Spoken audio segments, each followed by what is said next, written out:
Življenje išče pot.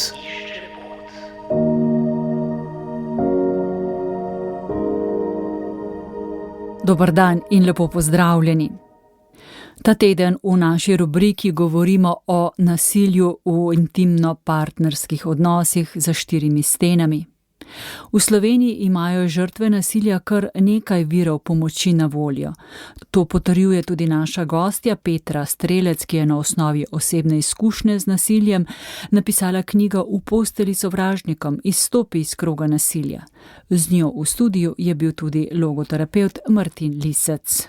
Dokler oseba, žrtev, sama v sebi ne prepozna tiste moči oziroma ne pride do tiste točke, izkušnja je taka, da so enostavno vse druge oblike pomoči žal ali kratkotrajne ali pa neučinkovite.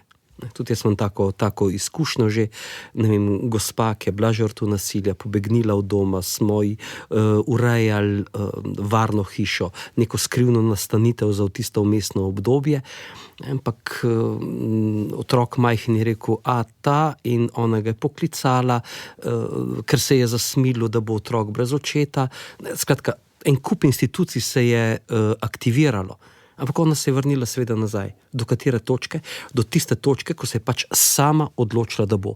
In to se mi zdi ena ključen moment, da vsi, ki prihajamo na tak ali na drugačen način v stik, torej po taki ali drugačni strokovni poti z žrtvami nasilja, kako opolnomočiti posameznika, posameznico, da zbere ta pogum in reče stop, ne. Tukaj meja, od tod naprej ne več.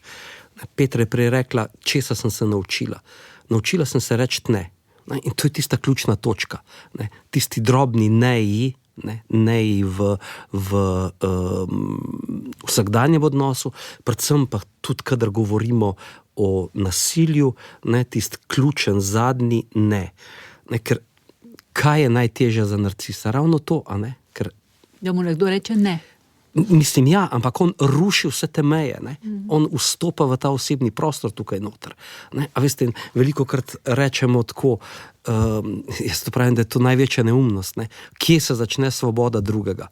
Tam, kjer se konča moja svoboda, oziroma kje se konča moja svoboda? Tam, kjer se začne svoboda drugega. A res? Seveda, v idealnem svetu to drži.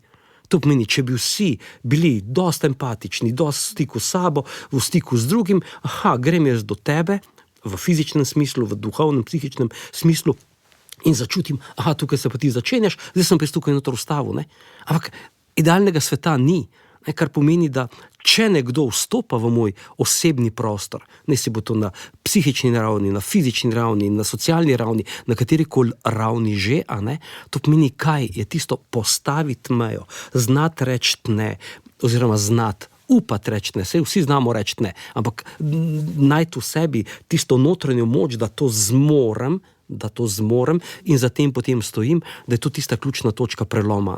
In ja, eno od pomembnih vidikov dela z žrtvami je zagotovo to opolnomočenje. Ja, jaz sem si na primer poiskala pomoč na CSD-ju, zelo pomagajo, saj jaz sem imela to res lepo izkušnjo, imela sem res osebo, ki me je vodila, potem sem sprejela psihološko pomoč prek Martin, ti mogoče veš, kako se reče to, ko imajo zdaj te zdravstveni domi, veš? Centri za duševno zdravje. Tako, ja. Centri za duševno zdravje, lokalni skupnosti. To so mi ponudili. 12 ali 15 že v Sloveniji. Ja, naj bi jih bilo 25. Tako, ampak je zelo taka bogata in pa zelo tudi učinkovita, koristna mreža. Zelo, ja.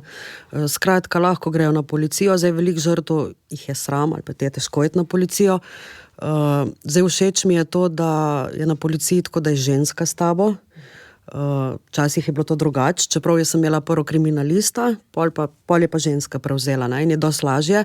Če ti je težko iti sam na policijo, se lahko obrneš na CSD, potem so ta razna društva, SOS telefon, društvo za nenasilno komunikacijo, v Posavju je EMA, tega je ogromno v glavnem. Jaz vem, da sem to dostikrat poklicala za razbremenilni pogovor, ker mi je bilo za znoret včasih in sem rabila sam pogovor, da so me malo usmerili.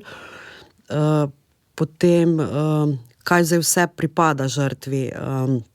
Pripada ti brezplačna brezplačna pravna pomoč, jaz jo koristim, tukaj dobiš res tako moč. Tukaj se začneš zavedati, da imaš nekoga, enega pravnika, ki te usmerja in res predaš stvari njemu in dobiš še dodatno moč. Ne? Že tukaj vidiš, da nisi sam.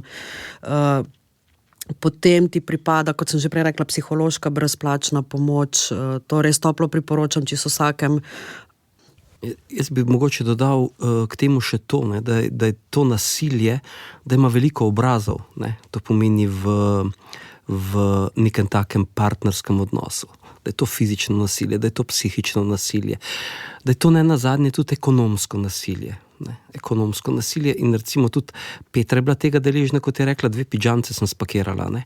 In ko razmišljajo žrtve, ne, o tem, kam se obrniti, ob vseh teh vidikih, ki jih je že Petra naštela, ja, je rekla, tudi na Rdeči križ sem se, torej tudi tam je neka čista materialna pomoč, ali tukaj Karitas, so tukaj tudi razna društva, ki pomagajo na tak ali na drugačen način, tudi kakšne Facebook skupine najdemo in tako naprej. Ne? Tako da, ja, ne, za vse te različne oblike nasilja, ki se dogajajo v nekem takem partnerskem odnosu, so lahko neke oblike pomoči. In ja, je pa ta sram, o katerem si govorila, seveda velik, ne? Zaradi odnosa, ker spet ni ratov. A ja, pri 44 moram iti zdaj na Karitas, v bivalno enoto, pa za en šampon, pa eno milo tam nekje prositi. Skratka, da je to res en težek čas, in da je tukaj noter ta psihološka podpora v tistem trenutku zelo pomembna, ampak ponavljam to, kar sem prej rekel, ne, pomemben je pa tisti trenutek, ko žrtev zbere ta pogum, od tam naprej pa že institucije nekje so in pomoč pride in pomoč je potem tudi sprejeta in smiselna rata. Ne. Tudi na ekonomskem, naprimer, tudi ekonomsko se zelo pomaga. Jaz sem dobila 2 enkratne socialne pomoči, so mi pomagali na začetku tole najemnino plačevati, potem so me usmerili, so rekli, dej še občinsko, sem še za občinsko, potem ima Botrstvo, ne vem, če poznate, Zveza prijateljev mladine, ima Alex, dobiva vsak mesec, dobim za njega, naprimer, da sem lahko šolo plačevala, pa tako, tudi finančno se da, no. Je pa treba, ja, pogum, pa volja, pa je pa naporno, no. Mislim, moram reči, da je kar naporno ta pot, ampak raj to, res ugotovila sem, veste, kaj sem spoznala, čisto na koncu, kaj sem spoznala, koliko malo so pomembne materialne stvari. Koliko je pomembno, da imaš tale svoj mir in koliko so res te materialne stvari tako nepomembne, ne? Saj nas za nekaj časa zadovoljijo, ne? Ampak če bi zdaj imela, ne vem, na razpolago, ne vem kak avto, pa svoj duševni mir, zberem duševni mir. Poslušali ste del pogovora s Petro Strelec in Martinom Liscem. Celoten pogovor je na voljo na naši spletni strani, v audio arhivu ali v podcastu Oddaja srečanja. Prispevek sem za vas pripravila, sestra Meta Potočnik. Nasvidenje. Življenje išče pot.